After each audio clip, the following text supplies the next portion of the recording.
Greetings everyone. Welcome back to India Business Insights. In this video, we will give you a quick overview of the 7 priorities identified in the Union Budget for the financial year 2023-24. Before we move ahead, if you enjoy our content, do like and share this video and subscribe to our channel. Hit the bell icon to receive notifications of new uploads. As the first budget of the 25-year period of opportunity, often referred to as Amrit Kal, the budget sought to continue the blueprint to make India at 100 a technology-driven and knowledge-based economy with strong public finances and a robust financial sector based on the principles of citizen participation, Sabka Prayas and Jan Bhagidari. The vision for Amrit Kal envisages an empowered and inclusive economy by facilitating ample opportunities for citizens, especially the youth, to fulfill their aspirations, providing strong impetus to growth and job creation, and strengthening macroeconomic stability. In view of this long-term objective, the current budget has adopted 7 priorities or Saptarishi to guide the policy agenda. The first priority, inclusive development, is based on the philosophy of Sabka Saath Sabka Vikas, and multiple initiatives in various sectors have been announced. To promote inclusion in agriculture, a digital public infrastructure for agriculture will be built as an open source, open standard and interoperable public good for farmers. An agriculture accelerator fund will be set up to encourage agri-startups by young entrepreneurs in rural areas. Atmanirbhar Horticulture Clean Plant Program has been announced to boost availability of disease-free, quality planting material for high-value horticultural crops at an outlay of Rs 2,200 crore. To make India a global hub for millets, or Shri Anna, Indian Institute of Millet Research, Hyderabad, will be supported as the Centre for Excellence. Agriculture credit target has been increased to Rs 20 lakh crore with focus on animal husbandry, dairy and fisheries.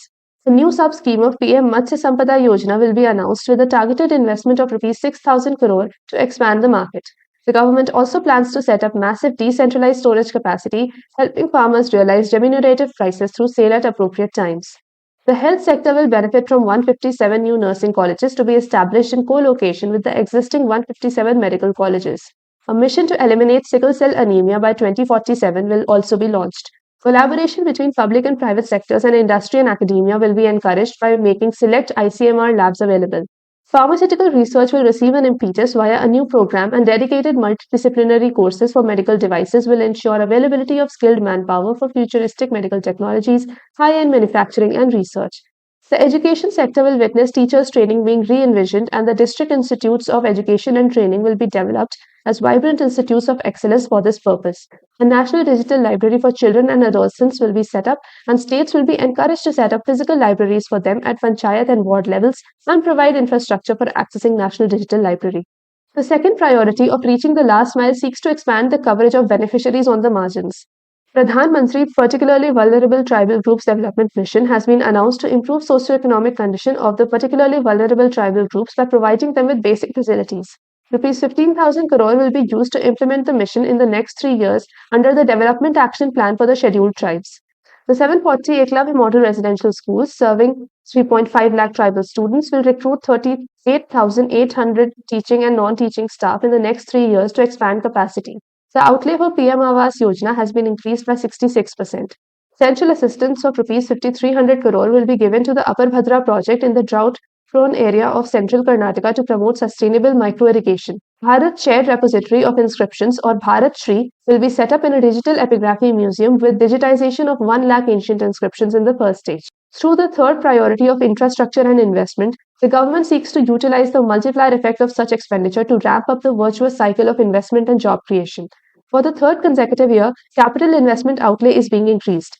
The current budget estimate is thrice the outlay in 2019-20 at Rs 10 lakh crore, almost 3.3% of GDP. Continuing the 50-year interest-free loan to state governments for 1 more year will incentivize complementary policy actions to spur investment in infrastructure. Connecting the nation remains a focus area. A capital outlay of Rs 2.4 lakh crore has been provided for the railways, which is the highest ever and 9 times the outlay made in 2013-14. 100 critical transport infrastructure projects for last and first mile connectivity will be taken up on priority basis with investment of Rs 75,000 crore, including Rs 15,000 crore from private sources. 50 additional airports, heliports, water aerodromes and advanced landing grounds will be revived for improving regional air connectivity. To promote sustainable urbanization, urban planning reforms will be encouraged. Property tax governance reforms and ring-fencing user charges on urban infrastructure will incentivize cities to improve their creditworthiness for municipal bonds. An urban infrastructure development fund to be managed by the National Housing Bank will be established to create urban infrastructure in Tier 2 and Tier 3 cities. All urban areas will be enabled for 100% mechanical desludging of septic tanks and sewers, transition from manhole to machine hole mode. The fourth priority, unleashing the potential, focuses on leveraging good governance to support the nation's progress. National data governance policy will be brought out to enable access to anonymized data to support innovation ecosystem. Three centers of excellence for artificial intelligence to make AI in India and make AI work for India, and 100 labs for developing applications using 5G services will be set up. To encourage indigenous production of lab-grown diamond seeds and machines and to reduce import dependency, an R&D grant will be provided to one of the IITs for 5 years. The KYC process will be simplified to meet the needs of Digital India, and a one-stop solution for reconciliation and updating of individual identity will be established using DigiLocker and Aadhaar as the foundation. For the business establishments required to have a permanent account number, it will be mandated as the common identifier for all government digital systems. A unified filing process will also be set up. An entity DigiLocker will be set up for use by entities like businesses, trusts, etc. for securely storing and sharing documents online. To promote a shift from Vivad or dispute to Vishwas or trust, MSMEs that fail to execute contracts owing to the pandemic will receive 95% of the forfeited weight and security amount back from government and government undertakings. Moreover, to settle governments and government undertakings disputes, a voluntary settlement scheme with standardized terms will be introduced by offering graded settlement terms depending on the pendency level of the dispute. For efficient administration of justice, Phase 3 of the e-courts project will be launched with an outlay of Rs 7,000 crore. The fifth priority, green growth, builds on the Lifestyle for Environment mission and net zero carbon emission by 2070 target. To facilitate energy transition, the recently launched National Green Hydrogen Mission, with an outlay of Rs 19,700 crores, has a target to reach an annual production of 5 million metric tons by 2030. Rs 35,000 crore has been earmarked for priority capital investment towards energy transition and security and net zero objectives by Ministry of Petroleum and Natural Gas. Battery energy storage projects will also receive support. For encouraging behavioral change, a green credit program will be notified under the Environment Protection Act to incentivize environmentally sustainable and responsive actions and mobilize additional resources. 500 new waste to wealth plants under Gobardhan or Galvanizing Organic Bioagro Resources Dhan scheme will be established to promote circular economy. To promote green agriculture, PM Program for Restoration, Awareness, Nourishment and Amelioration of Mother Earth or PM Pranam will be launched to incentivize alternative fertilizers and balanced use of chemical fertilizers.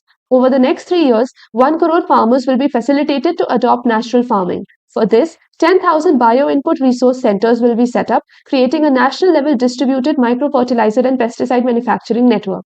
Ecosystem conservation will receive a push via the Mangrove Initiative for Shoreline Habitats and Tangible Incomes, MISHTI, under which mangrove plantation along the coastline will be taken up. Amrit Dharohar scheme will be implemented over the next 3 years to encourage optimal use of wetlands and enhance biodiversity, carbon stock, ecotourism opportunities and income generation for local communities. The sixth priority is India's youth power, that is Amrit Peedhi, which must be harnessed to reap the benefits of demographic dividend. Skill development is essential for youth empowerment. Pradhan Mantri Kaushal Vikas Yojana 4.0 will be launched, emphasizing industry alignment through new age courses for Industry 4.0 like AI, robotics, mechatronics, IoT, 3D printing, etc. 30 Skill India international centers will be set up across different states, and a unified Skill India digital platform will be launched to strengthen the e-skill development ecosystem. National Apprenticeship Promotion Scheme with direct benefit transfers for stipend will also be rolled out. Tourism offers immense untapped potential. At least 50 destinations will be selected through challenge mode and developed as a complete package for domestic and foreign tourists to boost initiatives such as Dekho Apna Desh, Swadesh Darshan scheme, and Vibrant Villages program. States will be encouraged to set up a unity mall for promotion and sale of their own One District One product, GI product, and other handicraft products. The seventh priority is the financial sector, which forms the bedrock of the business environment as well as socio-economic progress. To promote the business sector, the credit guarantee for MSMEs has been revamped with effect from 1st April 2023. The corpus has been expanded by Rs 9,000 crore, allowing additional collateral-free guaranteed credit of Rs 2 lakh crore, and the cost of the credit will be reduced by 1%. National Financial Information Registry will be set up to serve as a central repository of financial and ancillary information to facilitate efficient flow of credit, promote financial inclusion, and foster financial stability. A central processing center will be set up for faster response to companies through centralized handling of various forms filed under the Companies Act. Enhance business activities in GIFT IFSC, powers under the Special Economic Zone Act will be delegated to IFSCA to avoid dual regulations. A subsidiary of Exim Bank for trade refinancing will be set up, and a single window IT clearance system will be established among other steps. For countries looking for digital continuity solutions, their data embassies will be set up in GIFT IFSC. Capacity building in securities market will be undertaken by empowering SEBI to develop, regulate, maintain, and enforce norms and standards for education in the National Institute of Securities Market and to recognize award of degrees, diplomas, and certificates. To promote financial inclusion, Mahila Samman Bachat Patra, a one-time new small savings scheme, will be made available up to March 2025. It will offer a deposit facility of up to Rs 2 lakh in the name of women for a tenure of 2 years and a fixed interest rate of 7.5%. The maximum deposit limit for senior citizen savings scheme will be enhanced from Rs 15 lakh to Rs 30 lakh. What are your thoughts on the budget announcements? Do let us know in the comments below. Check out our other videos covering different aspects of the budget and economic survey. We will soon be back with a new video. Thank you for watching.